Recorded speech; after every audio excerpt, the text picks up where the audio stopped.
Through absolute, unyielding discipline, the Goran Empire had conquered 20 star systems, viewing war as a sacred and terrible burden to be undertaken with solemn reverence. Their emissaries arrived on Earth expecting to assess a species of stoic philosophers or grim, hardened warlords. Instead, humanity's martial prowess was showcased at a mud-soaked, pyrotechnic-filled weekend festival where civilians simulated brutal combat purely to burn off steam. Confronted with this bizarre spectacle, the Gorans were left not merely confused, but with their psychological understanding of the universe utterly shattered. The tarmac at Edwards Air Force Base radiated a dry, punishing heat that blurred the horizon. Colonel Thomas Reed stood with his hands clasped behind his back, feeling the sweat pool beneath the collar of his dress uniform. The smell of aviation fuel and melting asphalt hung thick in the air, offering no relief as the massive Goran dropship descended from the cloudless Nevada sky. It didn't land so much as it claimed the space. The vessel was a brutalist wedge of dark, non-reflective metal, lacking any aerodynamic grace. It slammed into the concrete with a heavy, structural thud that rattled Reed's teeth. General Atlas Brooks stood a few paces ahead,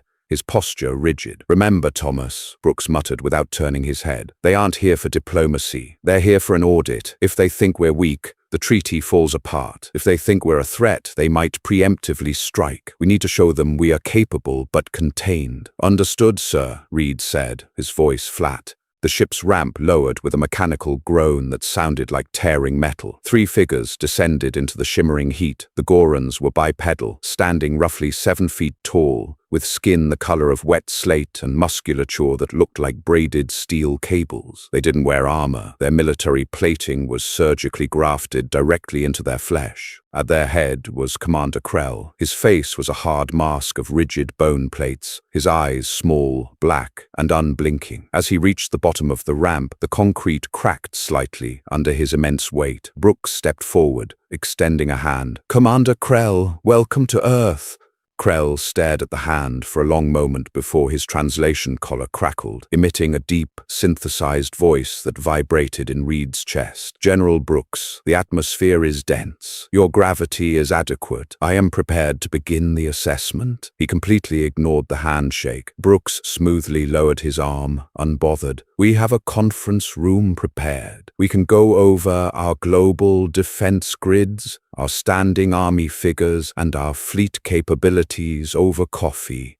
"Numbers on a screen are fiction," Krell replied, his tone devoid of inflection. "A species is not measured by the ships it builds, but by the blood of its citizens. I have studied your history. You were a species of constant, brutal warfare. Yet as we orbited your world, I saw no fortified cities. I saw no planetary defensive lines. Your populace walks openly in unarmored garments. They are soft. You have forgotten the blade." Reed stepped up, keeping his voice level. "We haven't forgotten, Commander. We just prefer to keep the blade sheathed until it's needed." Krell's black eyes shifted to Reed. "A blade left in the sheath rusts. I wish to see your proving grounds. I wish to see how your common worker retains the instinct for survival. Show me your civilian combat trials."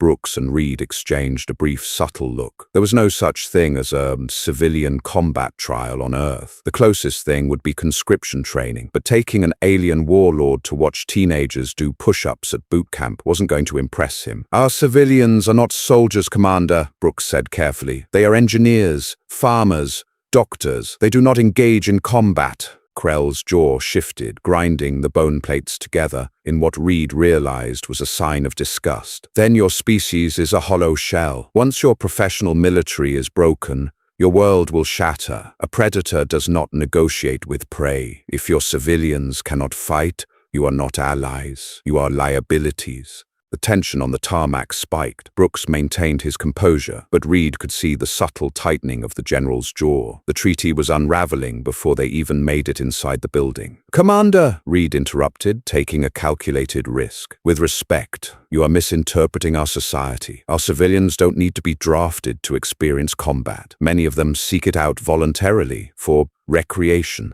Krell stopped. He tilted his massive head, the translation collar emitting a low hum as it processed the word. "Recreation? You mean a penal legion? Gladiatorial culling of the weak?" "No," Reed said, keeping a straight face. I mean, they pay money to do it, willingly. If you want to see our civilian proving grounds, I can take you to one. It's a few hundred miles from here. Brooks shot Reed a sharp, questioning glance, but Reed just gave a subtle nod. Show me, Krell demanded. The interior of the UH-60 Blackhawk was deafening. The twin engines roared, and the open side doors let in a rushing torrent of hot desert wind. Reed sat strapped into a jump seat, watching Krell and his second-in-command, a slightly smaller Goran named Taurus. The two aliens sat perfectly still, seemingly unbothered by the heavy vibrations or the noise. Where are we going? Krell's voice piped directly into Reed's headset, bypassing the ambient noise. A sector known as the Mojave, Reed replied, pressing his finger against his earpiece. It's a designated wasteland. Today,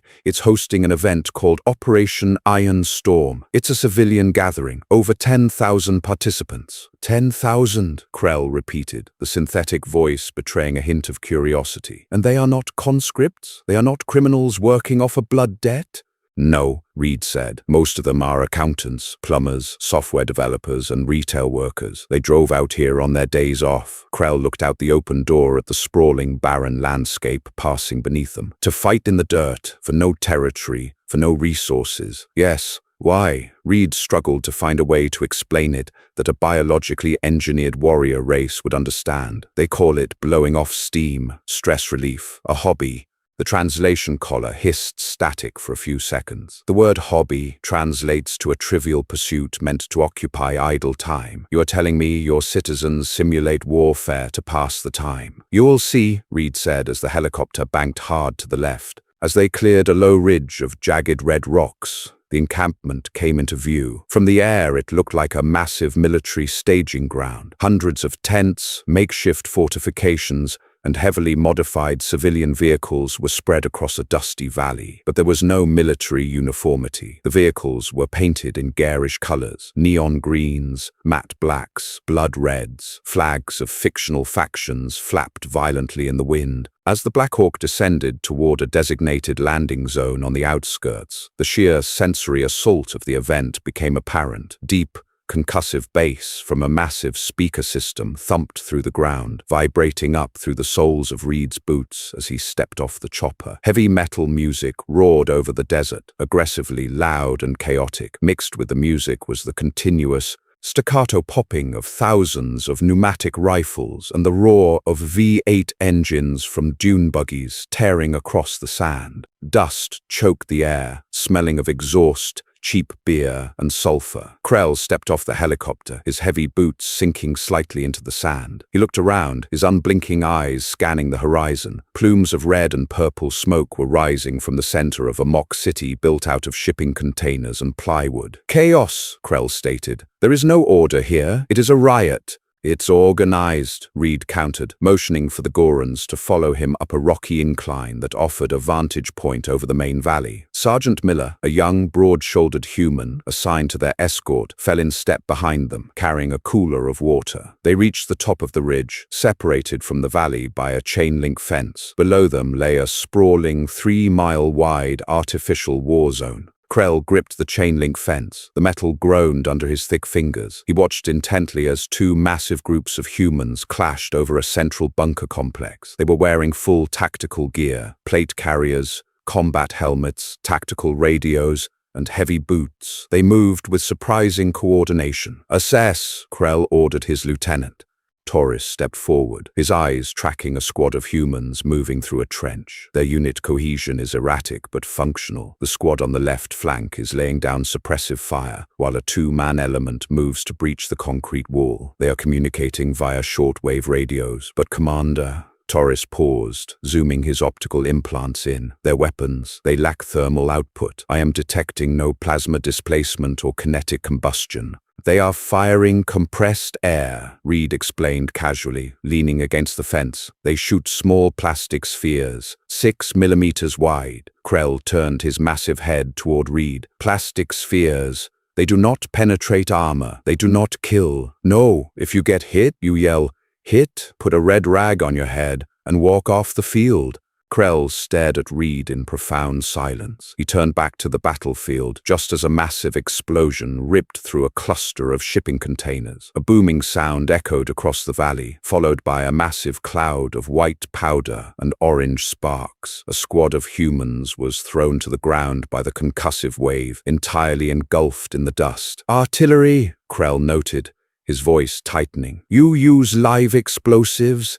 Flower bombs and flash powder," Sergeant Miller chimed in from behind, popping the tab on an energy drink. "Loud as hell. Completely harmless unless you're standing right on top of it. Scares the crap out of you, though." Down below, the dust cleared. The squad that had been hit by the explosive was covered head to toe in white baking flour. Krell leaned closer to the fence, waiting for the trauma. He waited for the humans to panic, to check for severed limbs, to scream for medical evacuation. He understood the psychological devastation of sudden, catastrophic ambushes. He had seen veteran Goran soldiers break down under heavy artillery fire. Instead, one of the human casualties, completely coated in white powder, sat up in the dirt. He pulled off his helmet, revealing a sweat-drenched, dirt-streaked face. And then the humans started laughing. It wasn't a nervous laugh. It wasn't the hysterical, broken sound of a soldier losing their mind to shell shock. It was a deep, genuine belly laugh. The human wiped a thick layer of flour from his goggles, looked at his teammate who was similarly covered in white dust, and slapped him hard on the shoulder. "Got us right in the face, Dave," the human shouted,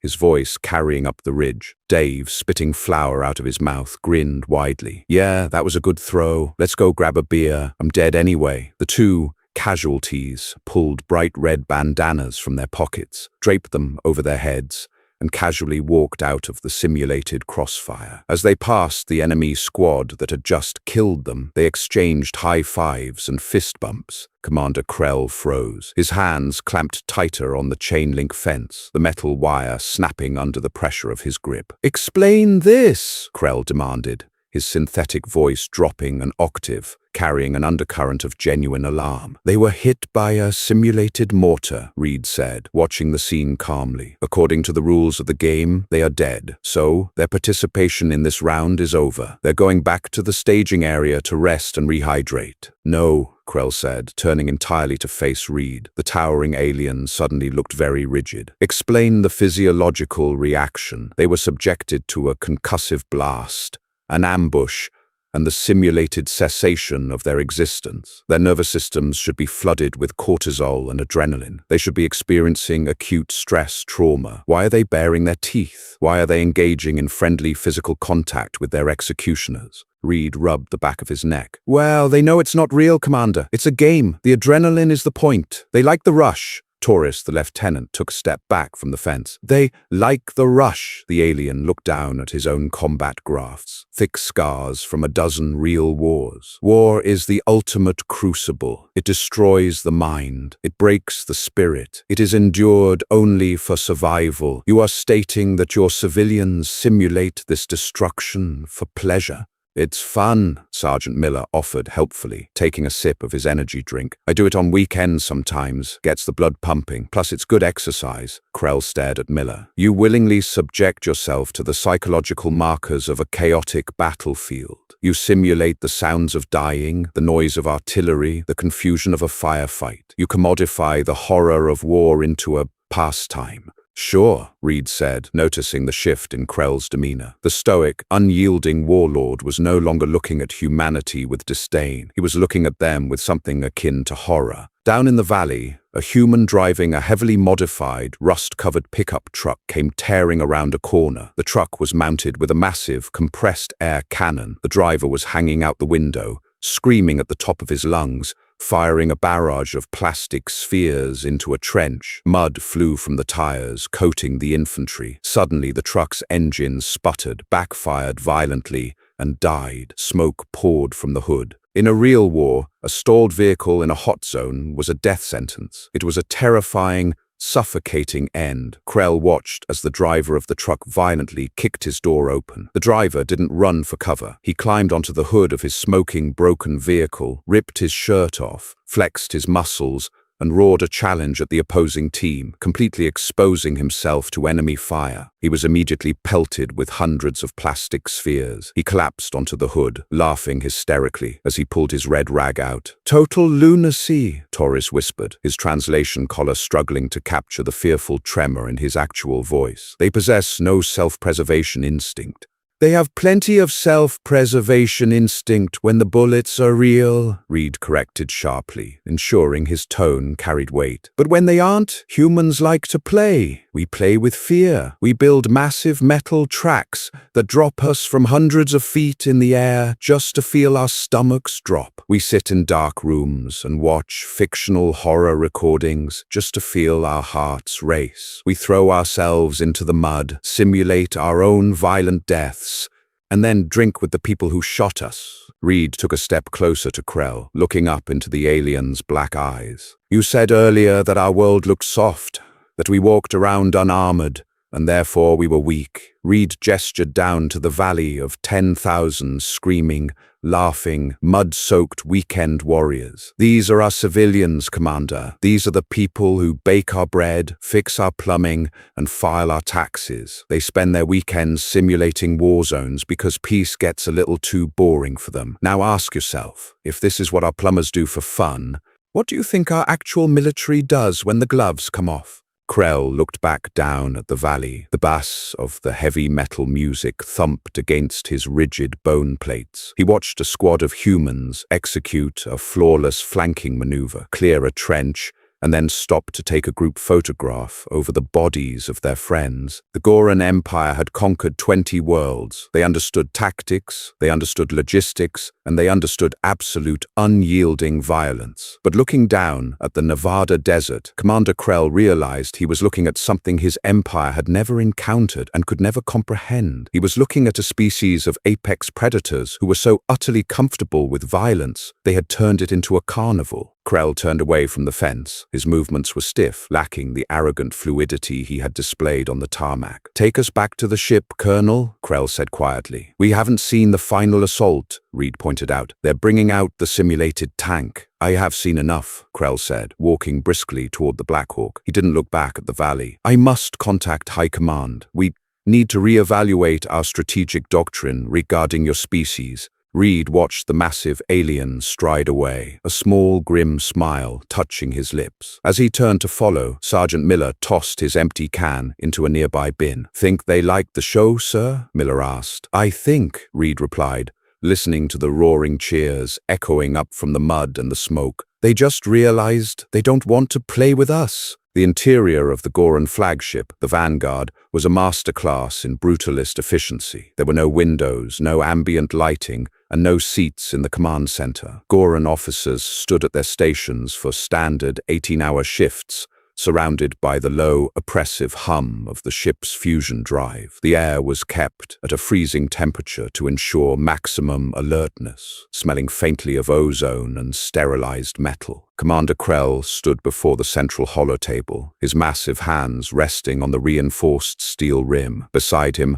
Lieutenant Torres was manually cycling through terabytes of intercepted human data. "They are deceiving us," Krell said, his voice a low, gravelly rumble that did not require a translation collar here. "They must be. No species achieves localized orbital flight, splits the atom, and develops automated defense grids while possessing the psychological profile of a rabid herd animal." Torres dragged a heavy clawed finger across the glass of the terminal. "Commander, the data is unencrypted. We are pulling this directly from their global communications network. The event we witnessed in the desert was not an anomaly. It is a highly categorized, globally recognized industry." Torres tapped a physical key, bringing up a new stream of holographic video feeds. Krell watched in stony silence. The first feed showed a group of humans running through a dense green forest. They were holding markers that fired capsules of brightly colored liquid. When struck, the humans were marked with splatters of neon pink and yellow. They laughed, wiped the paint from their visors, and walked away. The second feed was darker. Humans clad in thick, heavy padding and metal cages over their faces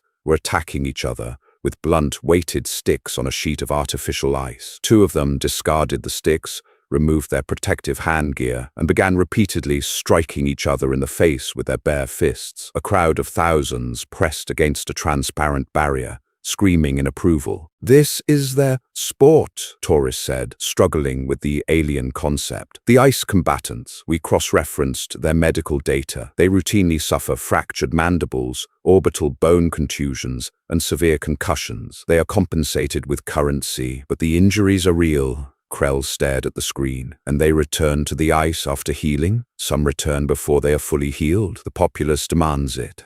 Krell turned his head, his rigid bone plates grinding together. "Bring up their historical recreations, the ones the human colonel mentioned." Taurus switched the feed. The holograms shifted to a wide, grassy field in Eastern Europe. Hundreds of humans were clad in solid steel plate armor, carrying broadswords, poleaxes, and maces. "These weapons are not simulated, Commander. They are blunt, but they are composed of high-carbon steel. The kinetic force of these impacts is enough to shatter unarmored bone."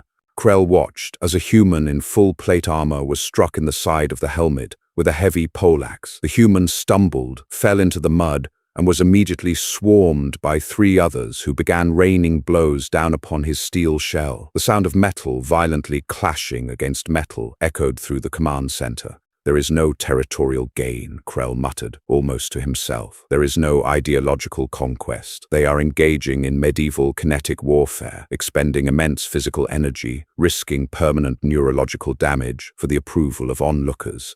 "Commander," Taurus said quietly, "if they are willing to endure this level of physical trauma purely for entertainment, how will they react to actual pain? To orbital bombardment? A rational species surrenders when the cost of resistance outweighs the value of the objective. But humans, they assign value to the suffering itself." Krell looked away from the holographic display. The implications were fundamentally breaking his military doctrine. The Goran Empire conquered through intimidation. They broke the morale of their enemies by demonstrating overwhelming, terrifying force. But how do you terrorize a species that monetizes terror? Meanwhile, 300 miles below in a subterranean conference room at the Pentagon, General Atlas Brooks was rubbing his temples. Colonel Thomas Reed sat across from him, sliding a manila folder across the polished mahogany table. "They've stopped probing our military subnets," Reed said, leaning back in his chair. "Cyber Command reported a massive shift in Goran data scraping about 4 hours after we left the Mojave. They aren't looking at our ICBM silos anymore." Brooks looked up, his eyes bloodshot from a lack of sleep. "What are they looking at?" "YouTube mostly," Reed said without a hint of irony. "Twitch, broadcast networks. They downloaded the entire Wikipedia database on extreme sports, martial arts, and action cinema. Sir, they pulled the broadcast rights for the last 20 years of the Super Bowl." Brooks stared at the folder, not opening it. "Why?" "Because Krell's paradigm is broken," Reed said smoothly. "He thought we were soft because we don't walk around in power armor. I showed him 10,000 accountants running a mock invasion for fun. He's trying to figure out if that was a fluke or if our entire species is sociopathic." "And what conclusion do you think he'll reach, Thomas?" Reed offered a tight, grim smile. "I think he's going to ask for another field trip."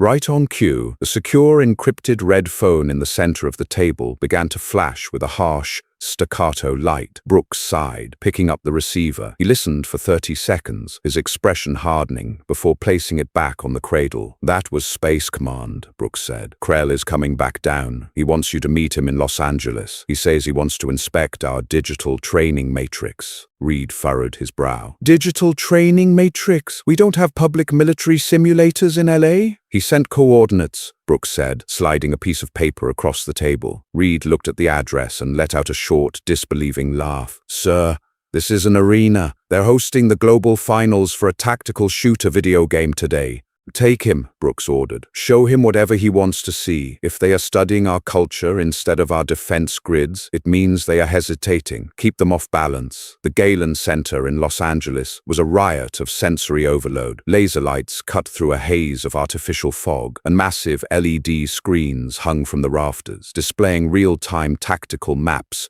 to a screaming crowd of 15,000 people. The bass from the arena's sound system physically rattled the concrete. Commander Krell and Lieutenant Torres, flanked by Colonel Reed and a detail of nervous plainclothes Secret Service agents, stood in a VIP skybox overlooking the floor. The Gorons were wearing heavily modified, oversized trench coats and wide-brimmed hats, a disguise that did absolutely nothing to hide their 7-foot-tall, incredibly broad frames, but satisfied the minimal requirements of the treaty's civilian exposure clauses. Most of the humans in the arena simply assumed they were extravagant cosplayers.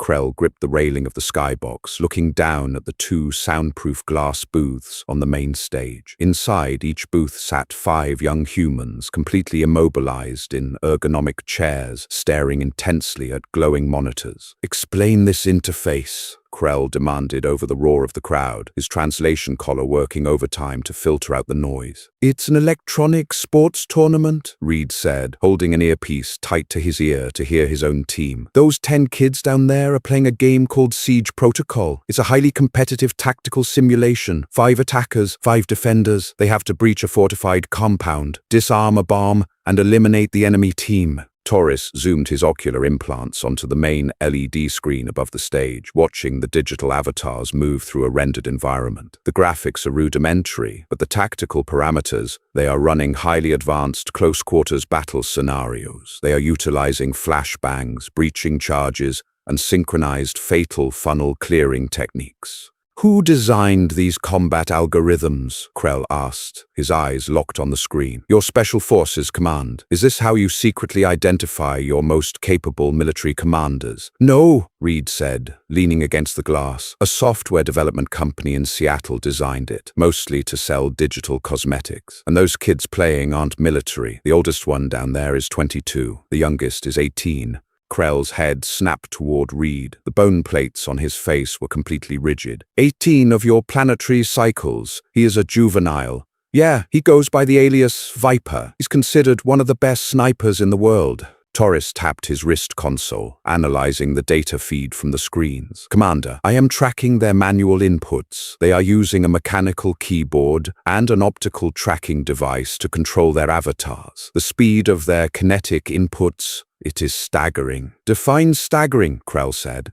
"The juvenile designated Viper," Torres read, his voice tight. "He is executing over 300 individual calculated finger movements per minute. His hand-eye coordination and reaction time are clocking in at roughly 140 milliseconds. That is faster than the targeting processors on our heavy mechanized walkers." Krell looked back down at the boy in the glass booth. He looked small, pale, and physically unremarkable. He was chewing gum rapidly. On the massive screen above, Viper's avatar was the last one alive on his team. He was cornered in a digital room, surrounded by 3 enemy players. The crowd in the arena held its collective breath. The noise died down to a tense, electric murmur. Suddenly, Viper moved. In the span of 2.5 seconds, his avatar vaulted over a digital desk, snapped its aim to the left, fired a single shot to eliminate the first target, instantly whipped 180 degrees around, threw a simulated explosive at the doorway to deny entry to the second target, and fired through a destructible wall to eliminate the third. The screen flashed. Clutch.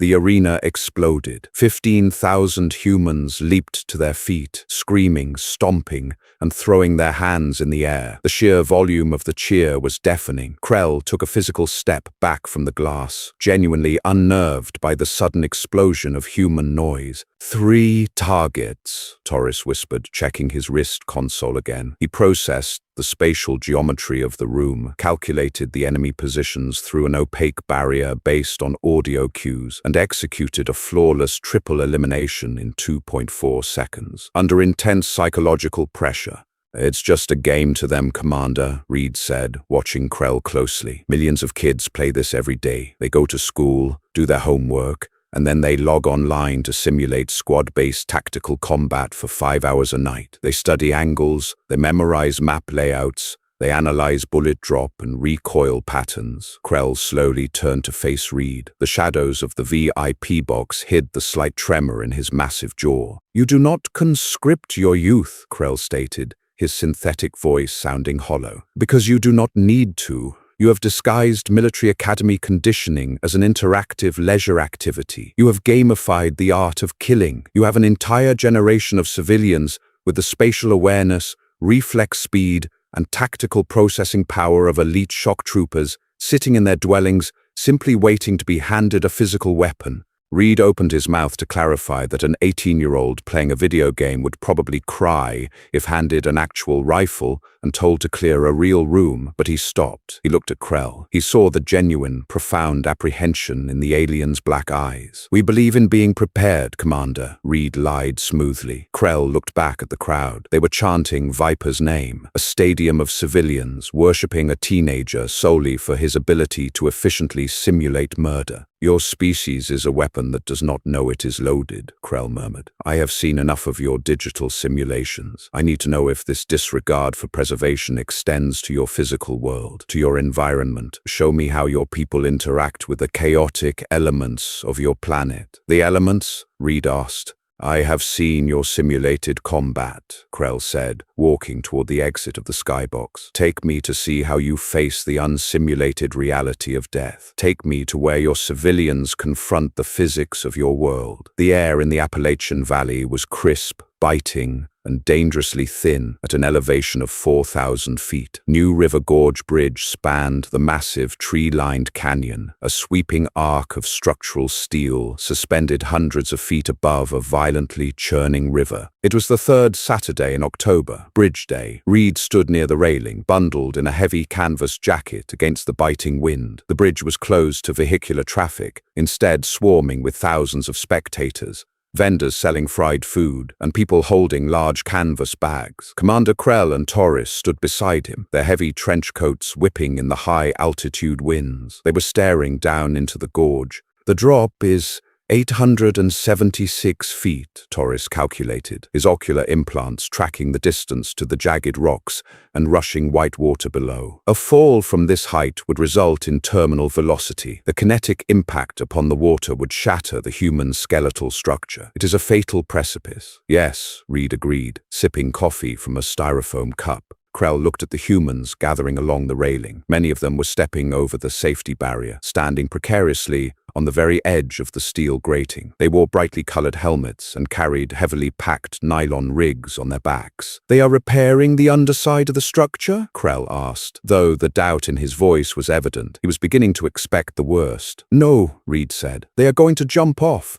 Krell's head snapped down to stare at Reed. "Jump. It's called base jumping. Building, antenna, span, and earth. This is a span. Once a year, the local government makes it legal to jump off this bridge. They deploy a parachute at the last possible second to arrest their fall before hitting the water." Torres immediately began tapping his wrist console. "The margin for error is non-existent. A localized gust of wind, a malfunction in the mechanical deployment of the fabric, or a spatial miscalculation of 3 seconds will result in catastrophic biological failure." "Yep," Reed said. "A few people have died doing it over the years." "Then why does your local authority permit it?" Krell demanded. "Why do the individuals execute the leap?" "To feel alive," Reed answered simply. Before Krell could respond, a human in a neon green suit standing on the edge of the bridge threw his arms wide and dove forward, head first into the abyss. Krell instinctively stepped closer to the railing, gripping the steel. He watched the human plummet like a stone. The sheer speed of the descent was terrifying. 400 feet, 500 feet. The ground was rushing up to crush the fragile biological organism.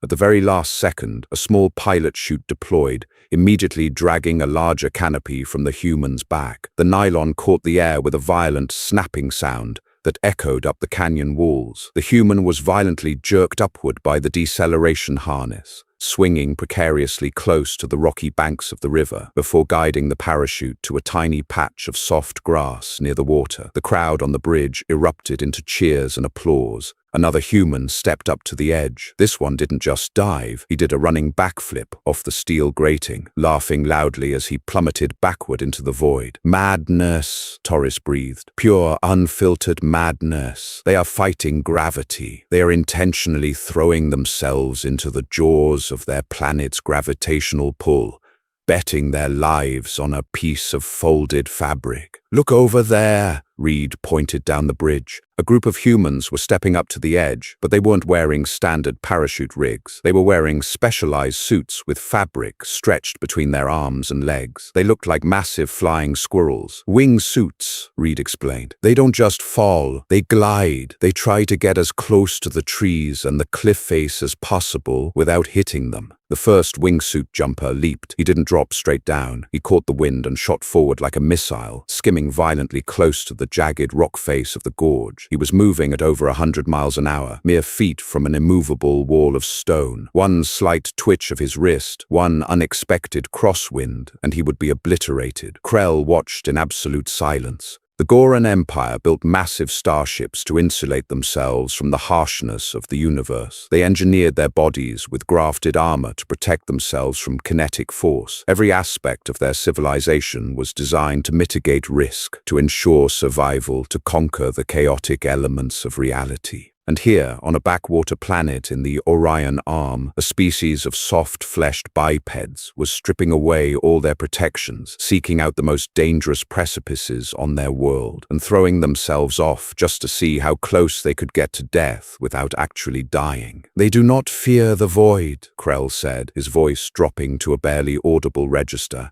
"We fear it," Reed corrected gently. "If that guy's chute doesn't open, he'll be screaming all the way down. But the fear is the currency. We spend it to buy the adrenaline." Krell turned away from the railing. The cold Appalachian wind whipped against his face. He looked at the families, the children eating fried dough, the dogs barking on leashes, and the people continually throwing themselves off the bridge to the cheers of their peers. "Colonel Reed," Krell said, his posture rigid, his hands clasped tightly behind his back. "Yes, Commander. A civilization that treats war as a game, that trains its children to be digital executioners, and that views the deadly physics of its own planet as a playground, is not a civilization that can be conquered." Krell looked up at the pale blue sky, tracing the invisible lines of his orbital fleet high above. "If the Goran Empire goes to war with humanity, we would fight for territory, we would fight for resources, we would fight to win." Krell's black eyes locked onto Reed's. "But humanity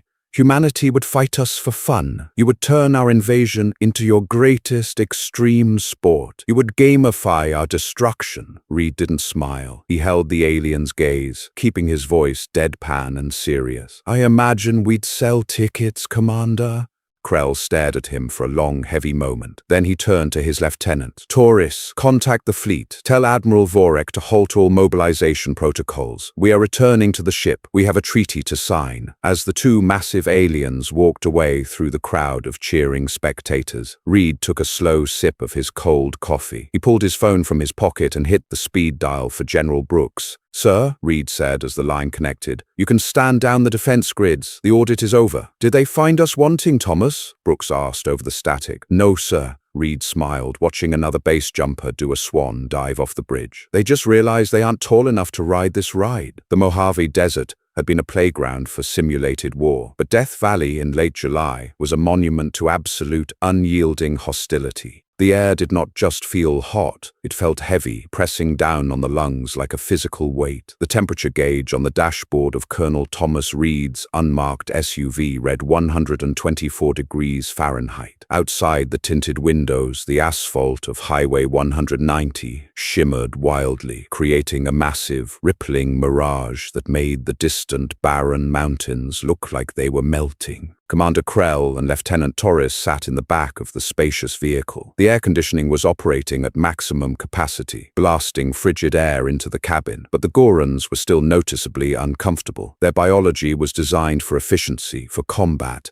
and for survival. The environment outside the reinforced glass was fundamentally opposed to all three. "You stated the audit was over," Krell rumbled from the back seat, his deep, synthesized voice cutting through the hum of the AC unit. "The military audit is over," Reed agreed, keeping his eyes on the long, straight road ahead. "General Brooks is finalizing the treaty drafts in Washington right now. But before you sign, you asked to see our physiological limits. You said you needed to understand how we process attrition. Attrition is the mathematics of war," Torres stated, tapping a heavy finger against his wrist console. "A commander must know the exact breaking point of his infantry when caloric burn, muscular fatigue, and environmental stress exceed the biological imperative to survive. An army collapses. It is a biological absolute. Right, Reed said, slowing the SUV as a small cluster of white vans and support vehicles appeared on the shoulder of the highway up ahead. Well, let me introduce you to a human who doesn't care much for your biological absolutes. Reed pulled the SUV off the road, the tires crunching loudly over the baked gravel. They were parked about 50 yards behind a lone human moving along the white line of the asphalt. Krell leaned forward, his heavy facial plates nearly touching the glass. The human was a man in his late 30s named David. He was wearing bright yellow running shorts, a lightweight white shirt completely soaked in sweat, a wide-brimmed hat, and dark sunglasses. He was moving at a slow, agonizingly steady jog. His skin was coated in a thick, gritty layer of dust and dried salt from his own perspiration. "Scan him," Krell ordered. Torres raised his wrist, aiming a localized biometric sensor at the runner. The Goran lieutenant's black eyes narrowed as the data scrolled across his retinal display. "Physiological status is critical," Torres reported, his voice tight with confusion. "Core body temperature is elevated to dangerous levels. Severe dehydration markers. Muscular degradation is actively occurring in the lower extremities. His heart rate is sustained at 160 beats per minute. Commander, this organism is experiencing the early stages of systemic failure." "He's 70 miles in," Reed said casually, putting the SUV in park but leaving the engine running. 70 miles? Krell repeated. "He is walking into a wasteland. Where is his destination?" "Mount Whitney," Reed pointed to the distant hazy peaks far on the horizon. "The finish line is another 65 miles away." Torres lowered his wrist. 135 miles. On foot, in this thermal radiation. Why has he been exiled to this punishment? "He wasn't exiled. He paid an entry fee to be here," Reed said, turning in his seat to look at the two aliens. "It's an ultramarathon. It's called the Badwater 135. Only the most elite runners in the world are invited to do it." Krell stared silently at the runner, who was now pausing briefly by a support van to dump a bottle of tepid water over his head before immediately resuming his punishing jog. "There is a massive financial reward?" Krell asked. "He secures resources for his clan?" "No," Reed said. "If he finishes within 48 hours, they give him a belt buckle." Silence descended on the SUV, broken only by the aggressive blowing of the air conditioning vents. "A belt buckle," Torres echoed, the translation software rendering the phrase with a flat, robotic disbelief. "A piece of metal used to secure garments." "Yeah, it's a nice buckle, though, engraved." Krell opened the heavy door of the SUV. The oppressive, oven-like heat of Death Valley instantly flooded the cabin, entirely overwhelming the climate control. Reed didn't try to stop the alien. He simply watched as Krell stepped out onto the gravel. The massive Goran commander walked slowly toward the asphalt, his heavy boots sinking slightly into the soft, melting tar at the edge of the road. The sun beat down on his dark gray skin, absorbing the heat. Krell stood on the shoulder of the highway as David slowly jogged toward him. The human looked terrible. His breathing was ragged, his lips were cracked, and his eyes were sunken behind his sunglasses. Every step looked like an exercise in calculated agony. Yet his pace did not alter. His rhythm was mechanical, driven by a deeply ingrained, stubborn refusal to stop. As David passed the towering 7-foot-tall alien warlord standing on the side of the road, the human barely registered the anomaly. He just gave a weak, exhausted thumbs up, managed a dry, raspy, "Morning," and kept running. Krell stood in the heat for a full minute, watching the human slowly disappear down the shimmering, mirage-soaked highway. He looked down at the asphalt. He could see the faint, melted imprints of the human's running shoes pressed into the tar. When Krell finally returned to the SUV and pulled the heavy door shut, sealing the terrible heat outside, he did not look at Reed. "Your species does not possess an off switch," Krell stated quietly. "We have one," Reed replied, putting the vehicle in drive. "We just spend a lot of time figuring out how to bypass it. You were worried about our capacity for attrition, Commander. You wanted to know what happens when our military runs out of supplies, when the environmental stress peaks, and when logic dictates we should surrender." Reed steered the SUV back onto the highway, driving past the runner. That man out there is a high school math teacher, Reed said. He has no combat training, but he is willing to march himself to the absolute brink of multi-organ failure just to test his own willpower. So, if your empire ever decides to invade, ask yourself, if this is what our teachers will endure for a piece of metal, what kind of hell will our soldiers walk through to protect their homes? Krell stared out the window at the endless cracked earth of the valley floor. The Goran doctrine relied on breaking an enemy's spirit before their bodies, but humanity's spirit seemed inextricably linked to their suffering. They courted pain, they monetized it, they forged their identities in the fires of voluntary misery. "Take us to your capital, Colonel," Krell said, his voice stripped of all its former imperial arrogance. "We will sign the treaty, all of it." The atmosphere inside the subterranean bunker beneath the Pentagon was entirely sterile, lacking the mud of the Mojave, the deafening roars of the Los Angeles arena, or the blistering heat of Death Valley. The room was perfectly climate-controlled, paneled in dark wood, and heavily soundproofed. General Atlas Brooks sat at the head of a long, polished obsidian table. Flanking him were high-ranking diplomats, heads of state, and global defense ministers. They wore tailored suits and crisp military uniforms, projecting an aura of calm, measured authority. Colonel Reed stood near the back wall, his hands clasped behind his back, watching the doors. When Commander Krell and Lieutenant Torres entered, the room went dead silent. Without their oversized trench coats, the Gorans were a terrifying sight. Their grafted dermal plating shifted with a heavy metallic scraping sound as they walked. They moved with the predatory grace of apex killers, their sheer mass making the large room suddenly feel claustrophobic. Krell approached the table. He did not sit. The chairs provided were structurally incapable of holding his weight. Brooks pushed a thick leather-bound folder across the table. Inside rested a single piece of high-grade, archival paper detailing the non-aggression pact, mutual trade agreements, and strict territorial boundaries. "Commander," Brooks said, his voice steady, "the terms remain unchanged from our initial transmission. Mutual sovereignty. The Goran Empire retains control of the outer systems. Earth space remains an independent,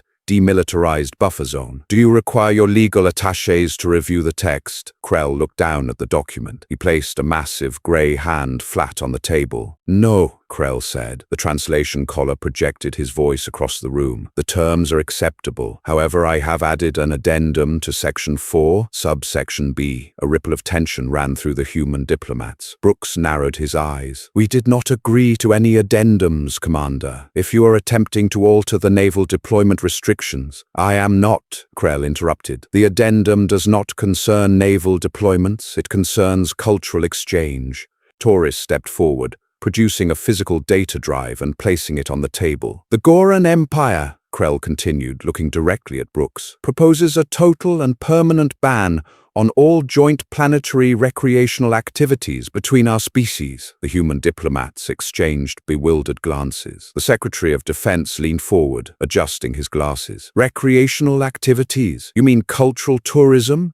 You want to restrict civilian travel?" "I mean," Krell said, his black eyes locking onto Colonel Reed at the back of the room, "that Goran personnel will not participate in your sports. We will not engage in your simulated combat. We will not run through your deserts, and under no circumstances will any Goran citizen be permitted to jump off a stationary bridge with a piece of folded fabric." Brooks looked at Reed. Reed simply offered a faint diplomatic shrug. "Commander," Brooks said carefully, trying to mask his confusion, "if this is a matter of biological incompatibility, we completely understand. We have no intention of forcing your people to participate in human pastimes." "It is not a matter of biological incompatibility, General Brooks," Krell said, his voice dropping an octave, taking on a tone of grim sincerity. "It is a matter of psychological preservation." Krell picked up the stylus provided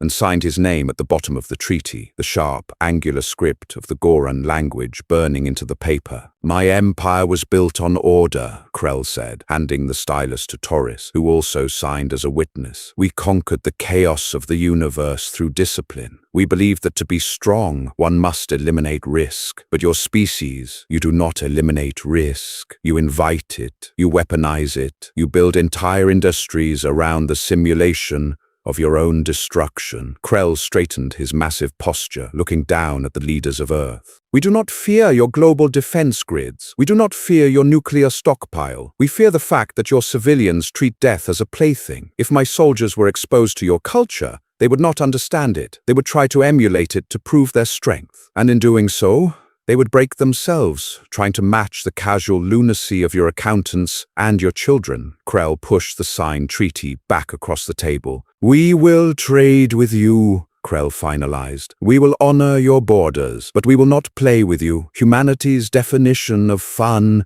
is a weapon of mass psychological disruption, and the Goran Empire refuses to be in the blast radius. Brooks slowly pulled the folder towards him, looking down at the signature. He reached into his breast pocket, pulled out a fountain pen, and signed his own name next to Krell's. Understood, Commander, Brooks said. We'll keep our hobbies to ourselves. Krell gave a short, rigid nod. He turned and marched out of the room, Taurus trailing closely behind. As the heavy steel doors sealed shut behind the aliens, the tension in the room rapidly decompressed. Several diplomats let out long breaths. Brooks set his pen down and looked over at Reed. Thomas, Brooks said softly. Sir? I don't know exactly what you showed them out there in the desert, Brooks said, closing the leather folder. But make sure the budget for the Mojave airsoft fields is quietly doubled next quarter. I want those weekend warriors heavily subsidized. Reed grinned. I'll see to it personally, sir. 3 years later, the Goran Orbital Trading Station Aegis Prime hung in the dark expanse of the Perseus Arm, a massive, brutalist spire of iron and titanium. It was a hub of commerce, a place where a dozen alien species mingled under the strict, watchful, and heavily armed eye of Goran security forces. Taurus, now elevated to the rank of station commander, stood on the observation deck, watching the incoming traffic. He wore the heavy, ceremonial plating of a senior officer, but his demeanor was far less rigid than it had been on Earth. He had learned that the galaxy was strange, and that rigid thinking was a vulnerability. Commander, a young Goran ensign approached, his posture perfectly stiff. A human freighter has just breached the perimeter and requested docking permissions. The vessel is designated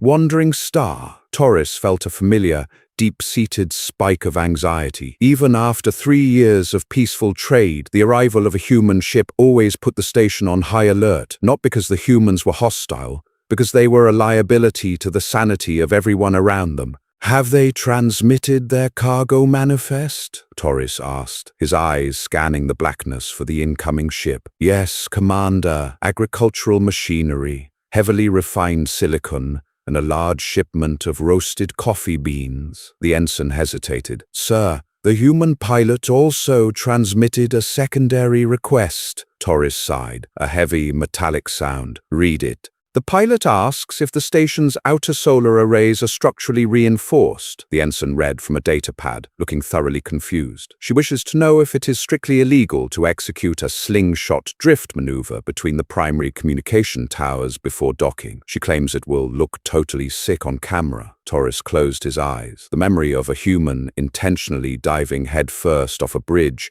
in the Appalachian Mountains flashed violently through his mind. Deny the request, Taurus ordered immediately, his voice sharp. Tell the human pilot that if she attempts a drift maneuver within 100 kilometers of this station, I will personally power up the defense batteries and incinerate her vessel. Understood, Commander, the ensign said, tapping furiously on the datapad. Shall I deploy the security detachment to the docking bay to supervise their offloading?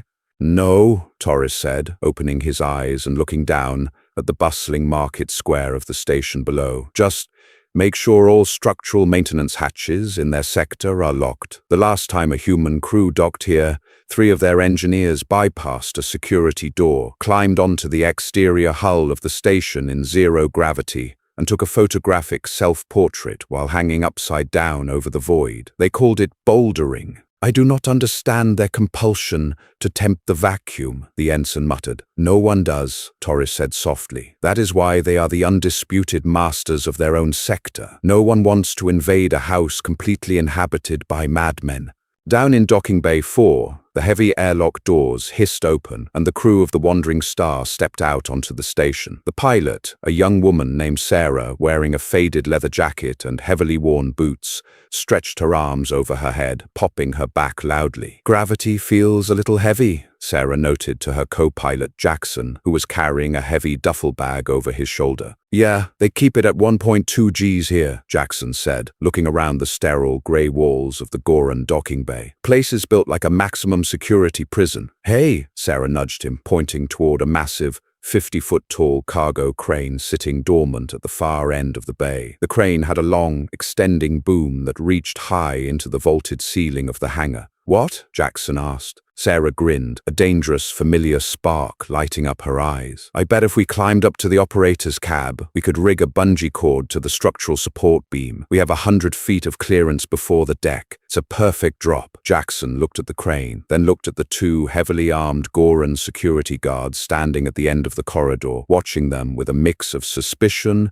and profound, barely concealed terror. Sarah, Jackson laughed, shaking his head. We're here to deliver coffee. We can't bungee jump inside an alien military installation. Why not? Sarah asked, genuinely perplexed. We've got a 4-hour layover while the drones unload the cargo. What else are we supposed to do? Sit quietly and read the safety manuals? High above in the observation deck, Torres watched the two humans staring intently at the cargo crane. He didn't need to hear their conversation to know exactly what was happening. He recognized the body language. He recognized the spark. They were sizing up the physics of the room. They were looking for the drop. Ensign, Torres said, his voice completely devoid of hope. Yes, Commander?